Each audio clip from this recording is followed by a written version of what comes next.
Welcome to All the Things. This is the show where we discuss all the things related to God, the Bible, and real life. I'm Krista Bontrager, also known as Theology Mom, and I know you thought we were done for the year, but this is a special edition of the show simply because I thought the topic was so important. We did a show a few weeks ago with Joy, who works at a major Christian university. She's an associate dean. Spent a whole hour kind of breaking down the issue of diversity, equity, and inclusion and how that has been coming into Christian higher ed. Well, this past week, I have had a series of conversations about another thing that is happening in Christian higher ed and in other spaces too, not just that, but is come in, and I thought it was so important, and it was a great follow-up to that show. And I have had so much feedback about that conversation with Joy. I have another very special guest that I am excited to introduce you to. We're going to be talking about a tool that is used in a lot of places. In particular, it's used in higher education, and that includes Christian higher education, but also Christian ministries. I've heard of some churches using this, and it's a tool called the Intercultural Development Inventory tool. And we're going to talk to a very special guest who has been researching this tool and has some interesting thoughts about it from a Christian point of view. So let me get my guest on here, Dr. Heather Peterson. Welcome, Heather. Hey, thank you for having me. Absolutely.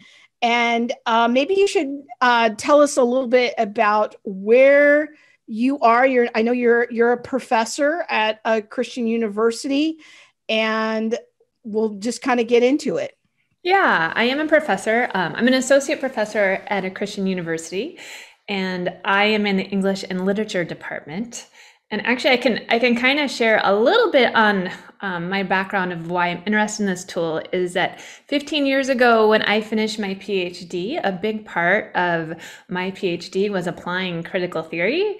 And I really had to think through it. In fact, I would say I spent several years thinking through what's called post-structuralism, which is pretty much critical theory, like all those weird people you hear about, like Foucault, right? Oh, yes. My daughter, who is an English major at Biola, has told me all about post-structuralism and all the things that she learned as an English major. So yeah, I'm a little familiar with all of that. Yeah. And one of the things I would say that I have a lot of criticisms of post-structuralism, but one thing that it does well is it has you look at assumptions. And so it kind of did train me to start looking at assumptions of things. And especially when it comes to these issues of race, I keep looking at assumptions. And I got very curious about the framework for this particular tool. So we're going to be talking about an article that Heather wrote. It was published on the mereorthodoxy.com website. So Heather, why don't you talk to us a little bit about just big picture, because we're going to get into some of the details here, but what is this article and what prompted you to write this? Yeah, so this tool is being used a lot by Christian organizations, and I think you're going to show actually a website in a little bit that lists some of those Christian organizations. And I actually took a portion of it once, and I immediately felt uncomfortable with it. I immediately felt like, oh, wait, this is trying to trick me. And I think it's actually questioning something about my theology. And I've had other people say the same thing to me. And I decided it was time to dig in and see what the framework is. This tool has been statistically validated, right? Like, yeah. That's a hard word for me to say, I guess. Statistically validated multiple times. And it's really hard to find any critique of it. In fact, I only found one negative article and then one thesis or dissertation that kind of questioned a little bit at the end. But everything else, I mean, it's just a huge preponderance of positive articles about this. this tool. And so I think I'm going to dig into it and look at the research behind it, look at the framework behind it. So I read loads of articles on it. I had this really great opportunity where the last 2 weeks of my, I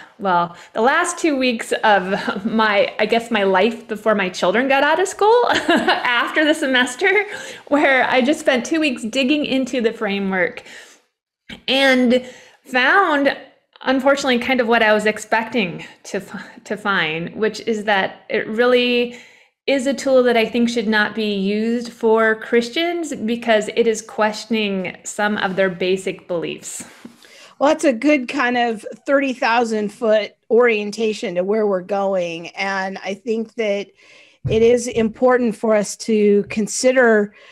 I just thought your observation was so astute that there really weren't many voices out there analyzing it or criticizing it, bringing up concerns about it. It's just sort of overwhelmingly affirmed, and not really much in terms of Christian worldview analysis. And so I think it'll be really valuable for us to dig into this a little bit more. Now, I want to let people know that one of the reasons I wanted to do this podcast was because we have received at the Center for Biblical Unity several questions about this inventory. And again, it's called the Intercultural Development Inventory. Sometimes it's abbreviated on the internet as IDI. And over the last 18 months, we've had several letters about this. And your article, Heather, was really the first one that I've come across that provides that thoughtful comment through the lens of the Christian worldview. And I've been very hesitant about commenting on it because I just didn't feel fully informed. And I had some intuitions and some hunches, but when I read your article, it all started clicking, and I'm like, you know what, we need to talk about this and let more people know about this, and at least raise the questions, what is happening here. So let's start with maybe a short summary of what the IDI actually is. What is it supposed to be measuring? So it's a 50-point multiple choice assessment.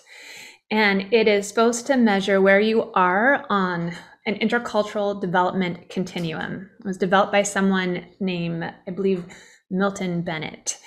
And that continuum is going to start at polarization, work its way up to, I'm going to be a little confused here, I might be wrong, denial, polarization. I know you have this on a screen too somewhere. But anyway, it's going to start with all what's called monocultural mindsets, and work its way up to intercultural mindsets, which are acceptance and adaptation.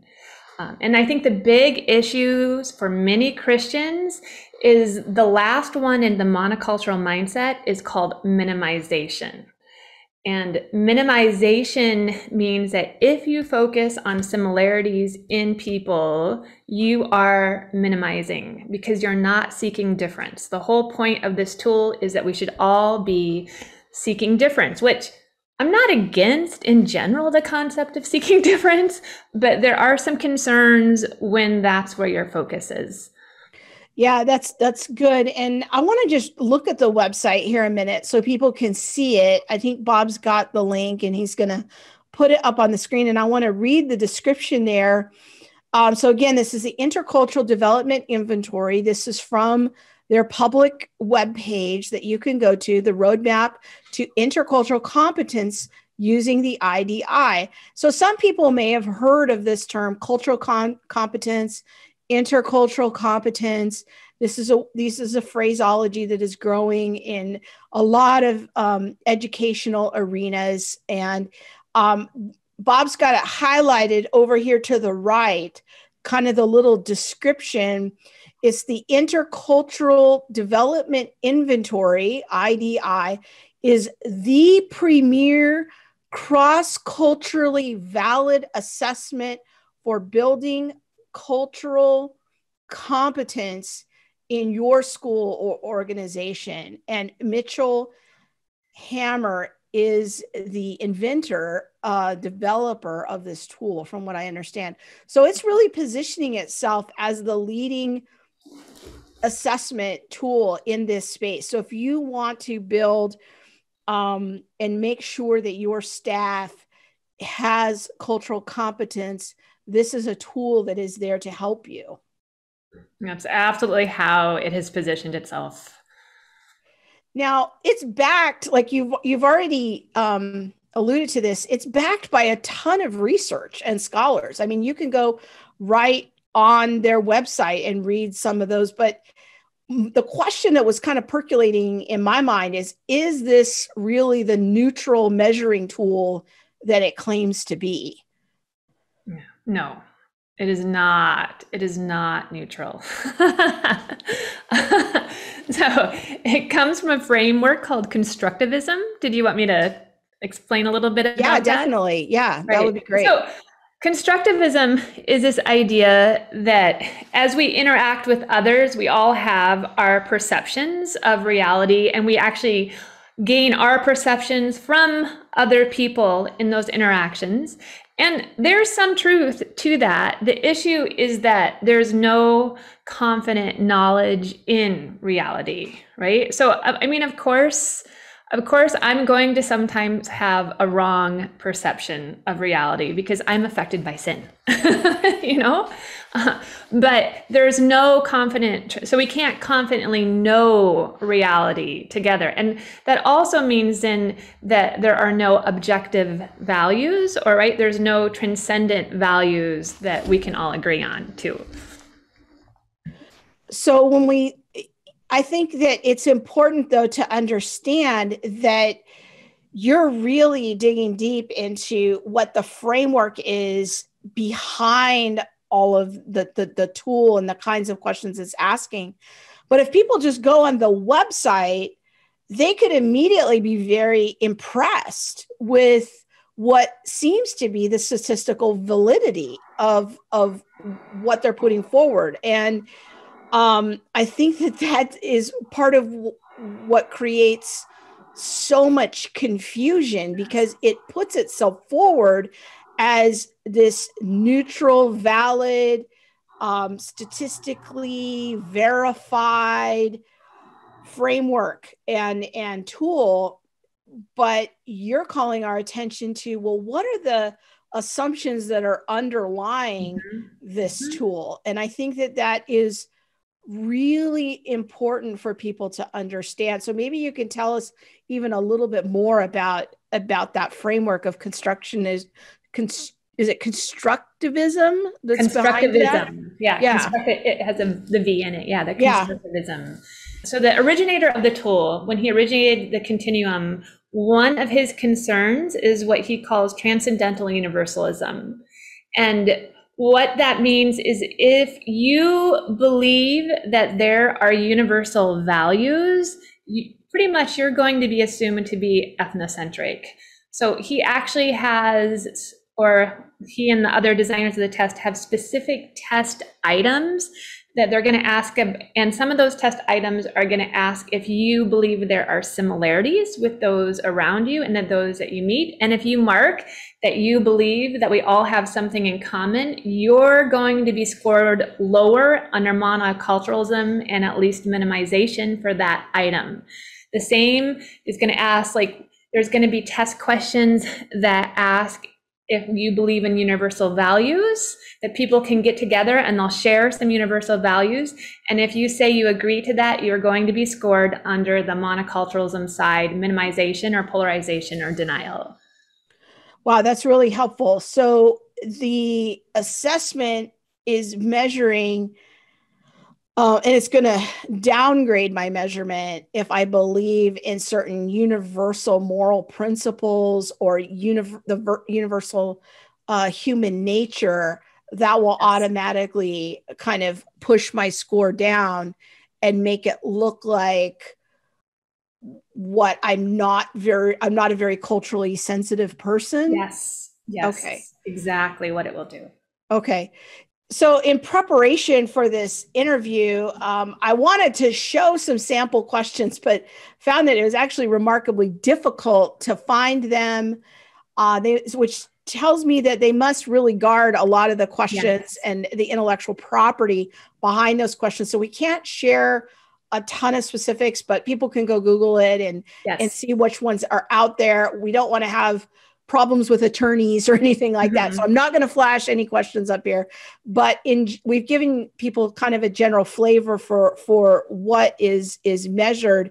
I mean, I think there probably are questions that I would think that are valid about cultural sensitivity, about wanting to get along with others. It's just the questions that I'm concerned about are the ones that are testing whether or not we believe in universal values, or as I say in my article, like that there's something same about all of us, because that's about being made in the image of God. We do share the image of God, so we can't deny that there's something the same about all of us. Maybe we could walk people through some scenarios of how results are presented to people once they complete the inventory. Like, what does that begin to look like?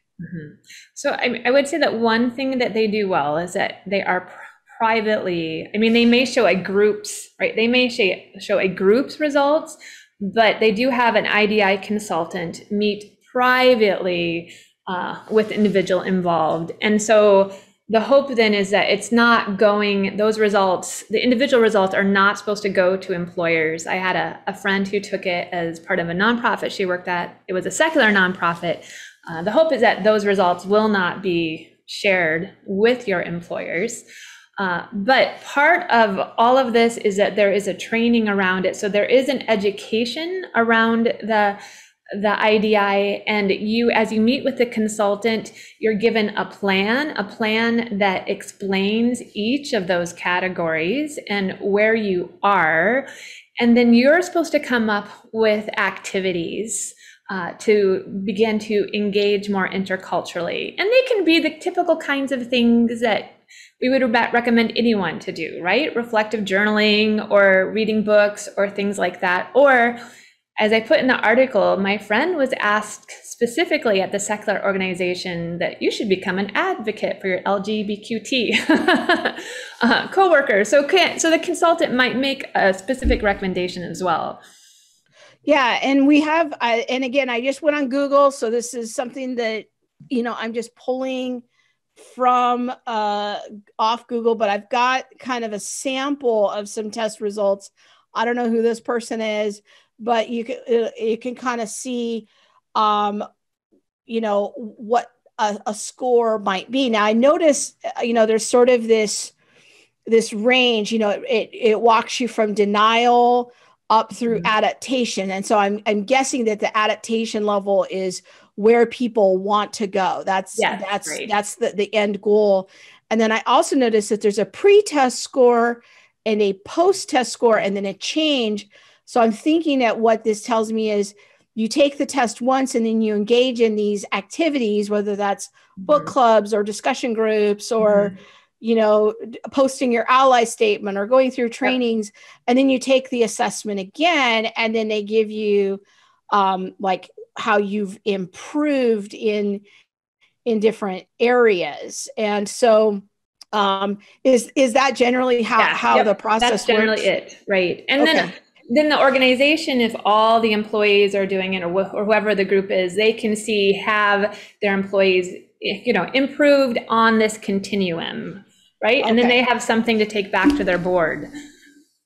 I think that as an employee, this would kind of frighten me. Like if I was taking this assessment, this is just me talking, but even if there was a consultant that said, and they sent me a note in my email, like, hey, we're going to all take this inventory, and then you're going to meet with a consultant individually. We won't know your scores. I'm not sure I would trust that. I mean, I'm just saying, like, for me, it makes me wonder what the atmosphere would be that would be created at that place of employment in taking this test, and what that could potentially do to morale. And is it, do I really trust that they're not going to share this with my employer? But that's me. I'm kind of a suspicious person, but I am too. that makes me nervous. So, And I think, I mean, the anecdotes, and it's been interesting because since I've published the article, I've actually had people email me, a woman in grad school email me. I had a person in a major Christian ministry email me and say, "Can I just talk to you on the phone?" So, and what they hear as is, "You're racist." So the word racist might not be used, but there's a lot of shame. There's a lot of shame, and they're hearing, I am being seen as racist. That's what they're hearing. Yeah. Well, and Bob's got another one that we're going to pull up. And again, I just pulled this from the internet. It's from a private college called William Jewell College. I don't know anything about them, but it was helpful because they included their assessment for their many of their student leaders. And what I thought was interesting here, and I'm going to have Bob scroll down for us. We're going to, just keep going a little bit right here, is some kind of definitions of these different categories. And so if you're at the denial end, I mean, that's really not where you want to be. You want to be over at the right-hand side of adaptation.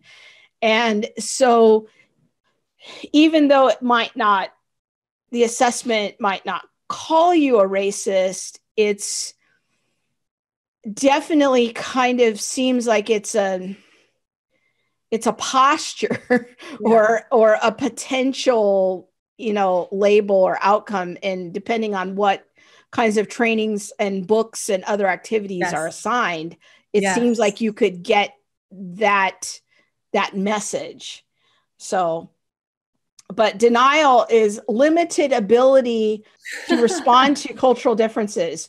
It's characterized by disinterest and avoidance to cultural differences. Whereas on the adaptation side, capable of shifting one's perspective or changing behavior in culturally appropriate ways, this perspective enables deep cultural bridging, which that language sounds very pretty. Yes. That doesn't sound dangerous on the surface. Learning and appreciating other cultures, that seems like it could be a worthy goal. But again, that calls our attention to your point of, but what are the deeper structural issues and assumptions behind the tool? I don't know if you want to comment on any more of that at all.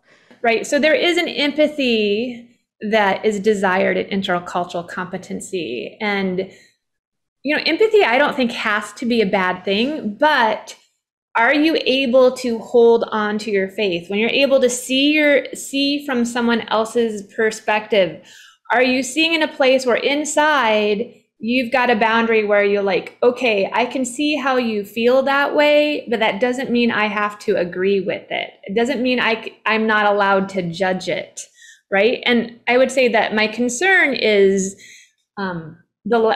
are we no longer allowed to judge it when we're adapting? And that's definitely the impression I get if transcendental universalism is considered ethnocentric, which definitely what the creator of the continuum is saying.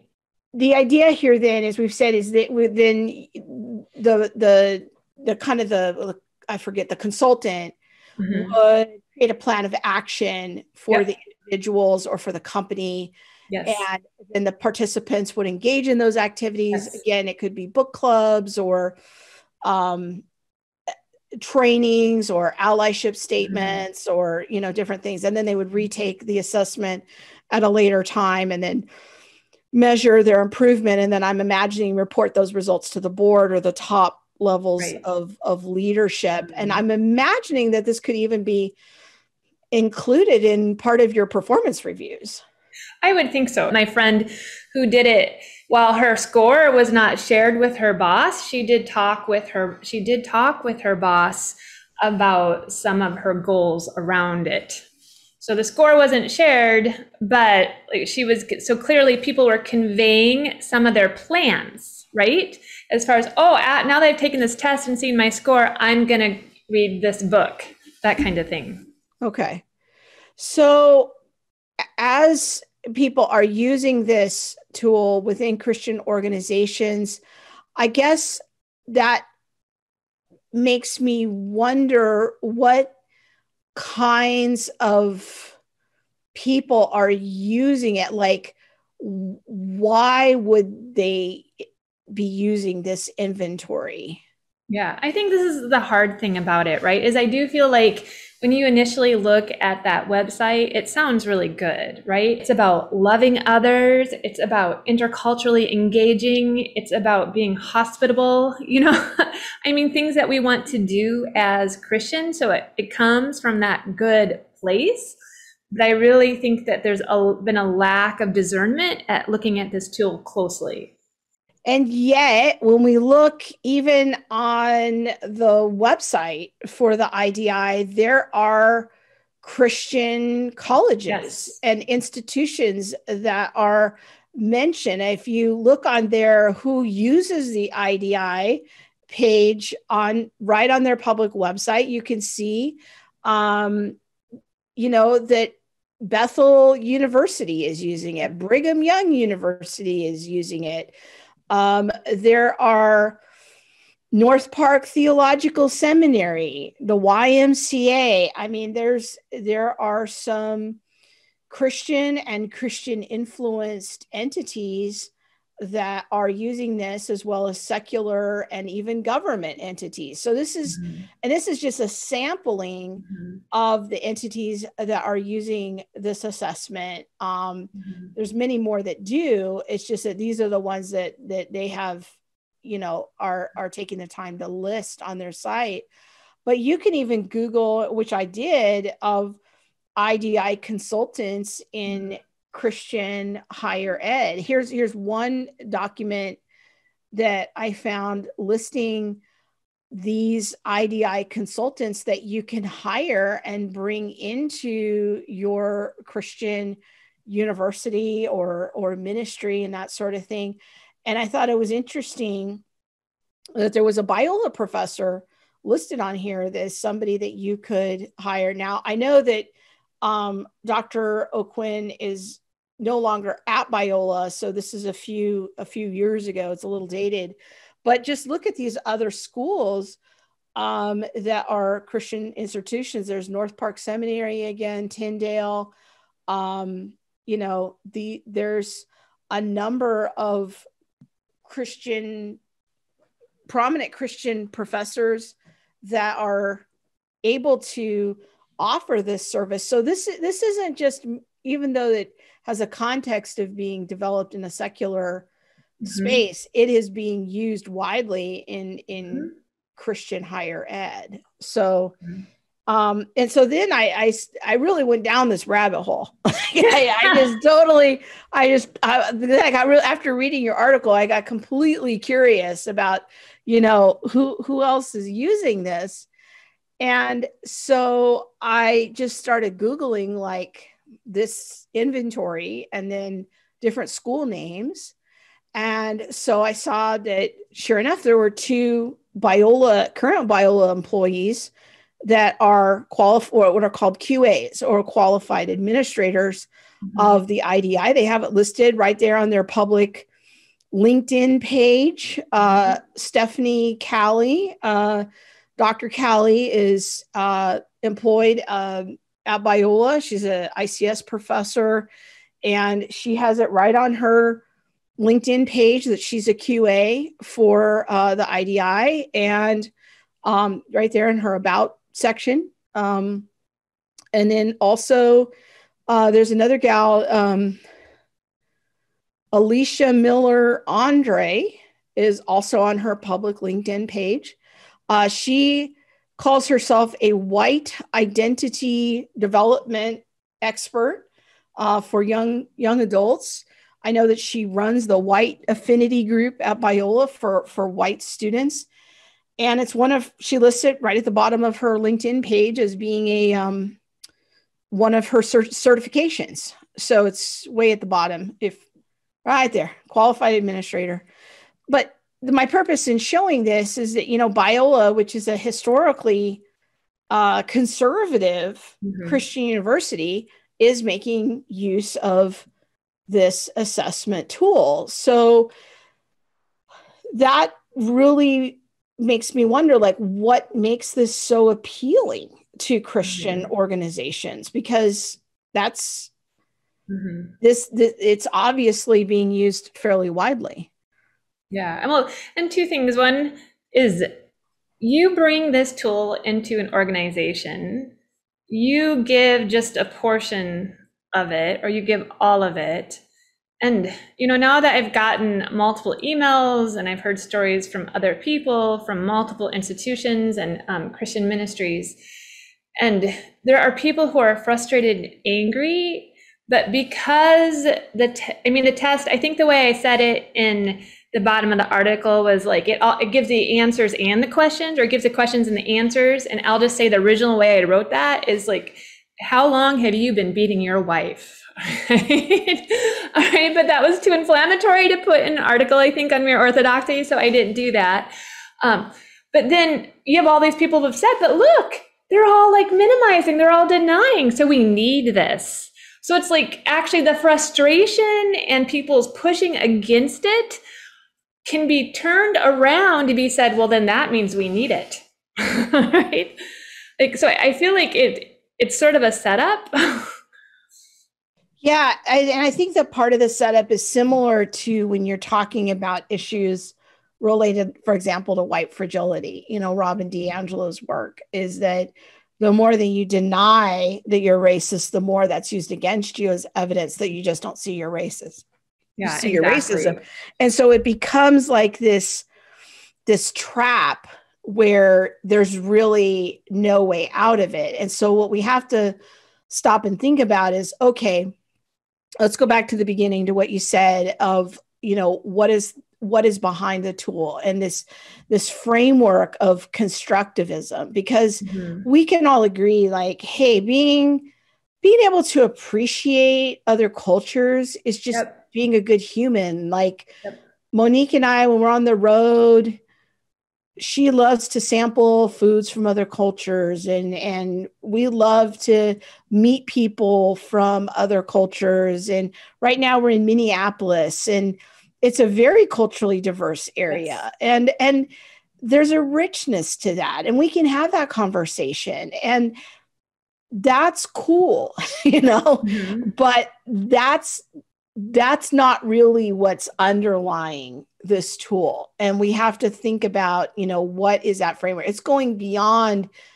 just appreciating a culture and appreciating the people or the customs or the values. It's really much more than that. And this issue of constructivism undermines the idea of human universals. And I think that is really where we need to kind of unpack things a little bit more. Yeah.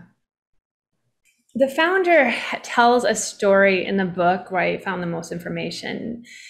And his story illustrates to me this, and that is, like, we can have a universal value and it can be expressed in different ways by different cultures. And so the one that I use the most with my students and that I mentioned in the article is honoring your parents. Like, this is the one that my husband and I talk about on a regular basis.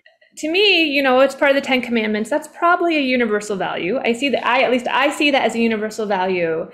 But for the Creator's exam, the way we express that universal value. So for example, if one culture's way of honoring their parents might be to bring them into the home, right? So in some cultures, that's what they do, right? They bring the parents into the home and take care of them. In another culture, it could be, I'm going to put them in a care home because these people are professionals, right? And I'll just go visit them on a regular basis. And that can be honoring your parents too. But I think that there is this mistaken assumption from the test creator that no, these are two different values.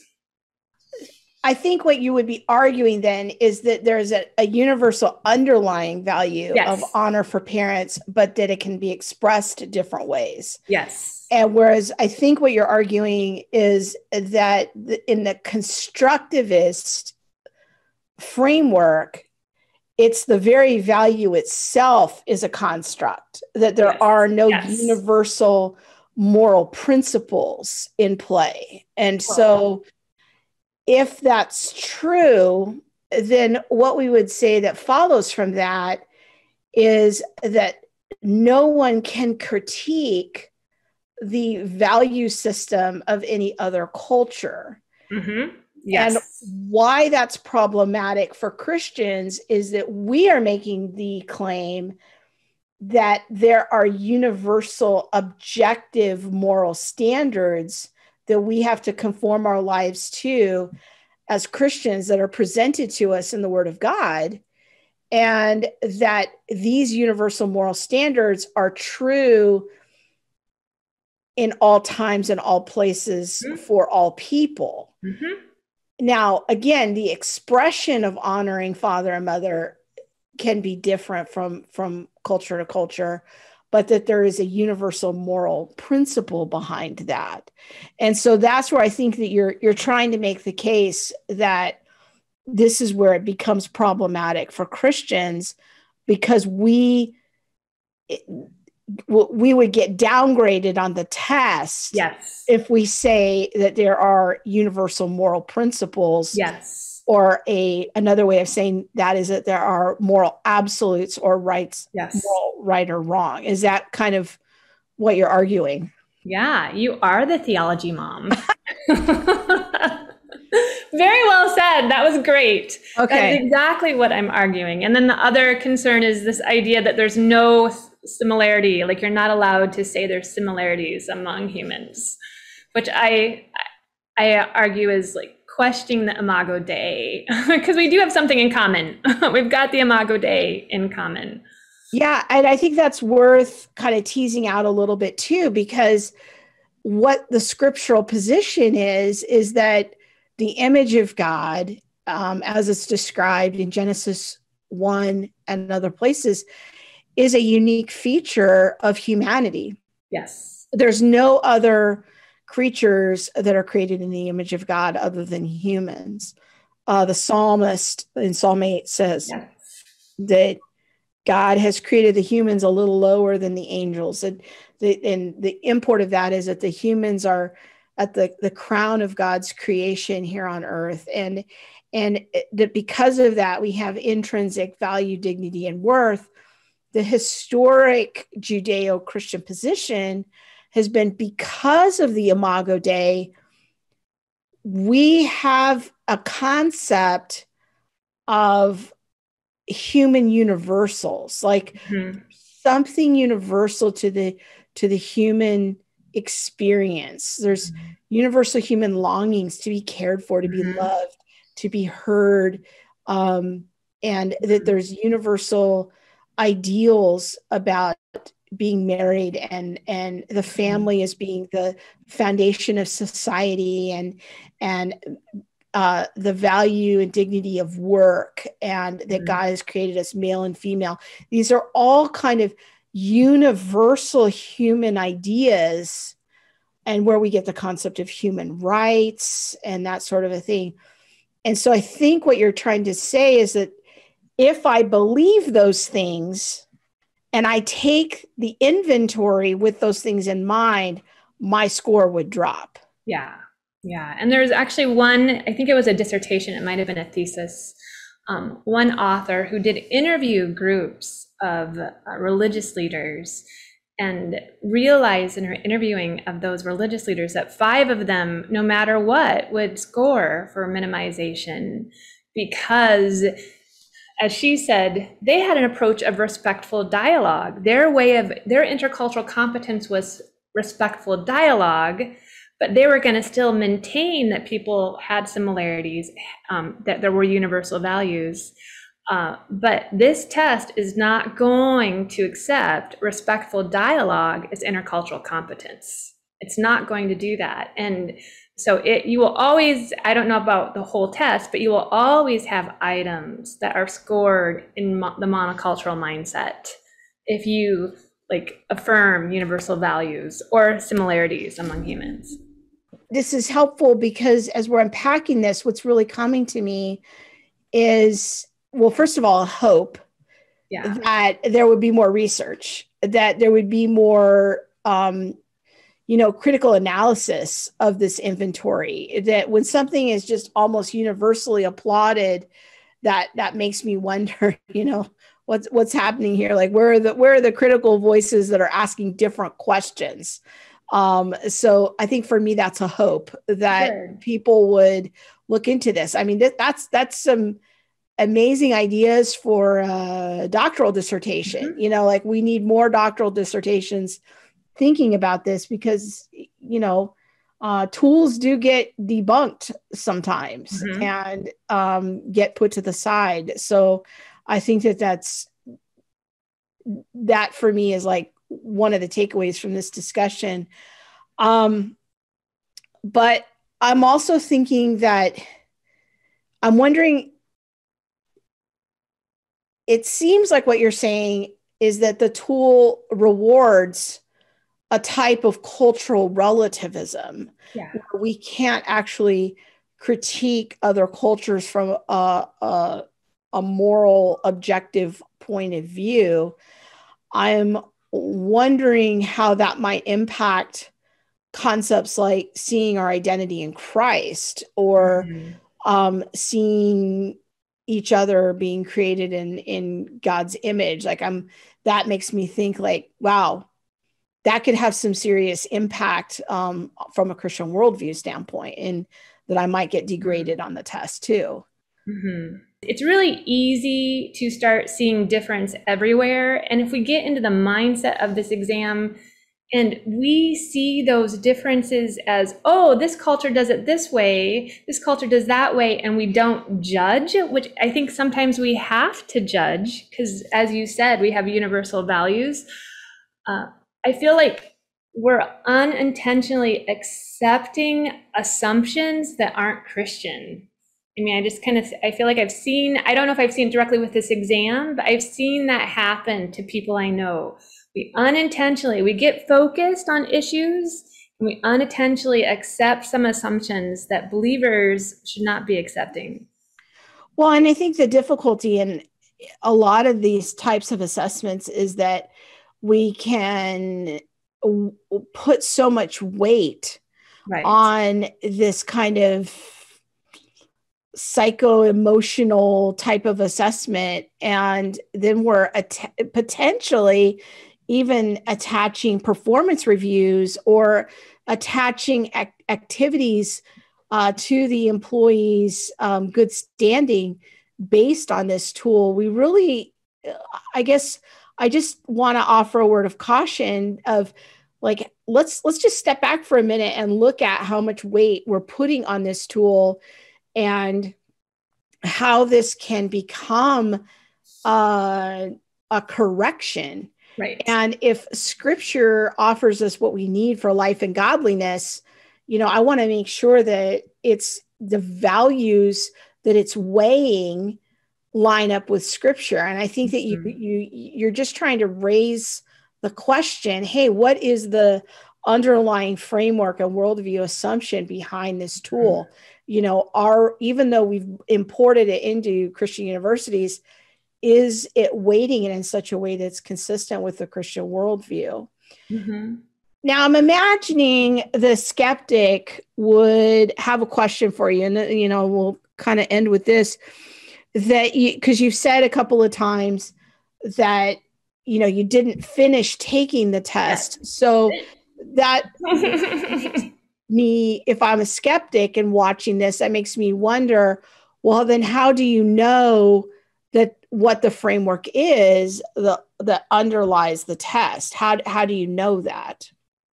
There's a book on it, and if you go and read my article, you will see the book. So yeah, I mean, and there's also the articles share a little bit about it, but the book covering the intercultural development continuum is the one that will show you, especially the language about, this transcendent universalism, etc. So go check out Heather's article. Christian organizations should reconsider using the Intercultural Development Inventory. And you can just take a look at it for yourself. Look at all her footnotes, weigh it out. I think it's at least worth asking, given how influential this tool has become and given how much weight is being assigned to it, I think it's a worthwhile thing to just at least ask the question and explore the worldview behind the tool to see, hey, is this actually consistent with historic Christianity? I think, Heather, you've at least raised enough questions to say we need further investigation. We've got to have a more robust discussion about this in Christian higher ed. And we can't just blindly take this in without thinking about it from the standpoint of the Christian worldview. And I agree that more questions need to be raised. But I would love for others to, especially someone who has become an administrator, like to go and look at all those questions closely and look at the assumptions. Very good. Well, thanks for having the conversation with me and just highlighting this inventory and helping us look deeper at it, because I know that regular people aren't aware of it, but people who are in missions sending agencies, intercultural studies, Christian higher ed, and nonprofits are likely have been through this assessment or something similar. And so it's really good to get it on our radar so that we can have a more robust discussion about it. So thank you so much for your work on this. You are welcome. Thank you for having the discussion with me. Yeah, absolutely. Well, I think that's going to wrap it up for now. And again, this is just a special edition of All the Things. And we will be back with full shows, God willing, in January. But maybe I'll do another couple of these as topics come up while we're on hiatus. I just thought this was a good topic and wanted to keep the discussion going, because I know a lot of you right now are looking at colleges for next year for your kids. You're looking at making these decisions, you're researching it. And so much of this is like inside baseball type of stuff. Like only the professionals know about what's happening. And I've had enough conversations with people as a result of my previous discussion with Joy to know that this is a rabbit hole that goes really deep, but people are super grateful that I'm trying to highlight it in a way that normal people can understand, and getting the word out there to help people understand what this is. That when you come across these things in your kids' homework assignments, or when you come across this terminology on a school's website, this is not a rogue prof. This is stuff that is embedded in the processes and the culture from the top down. This affects how the vice president of academic affairs, how provosts hire, how they promote, how they give tenure, what kinds of programs they enact. And this type of assessment is part of that larger conversation of diversity, equity, and inclusion. And just trying to educate people a little bit more about these things. So I'm learning too. I have been out of higher ed for a long time. I've been kind of on the fringes, but I am trying to share my research and data with all of you so that you can be more informed, ask better questions in your own efforts to find destinations for your kids as they are going to college. So I hope you have found this stream helpful. I look forward to your comments and what you're learning from these discussions, or if you have data that you want to share with me about your experience in Christian higher ed or your kids' experience. Thank you so much for watching. Good night.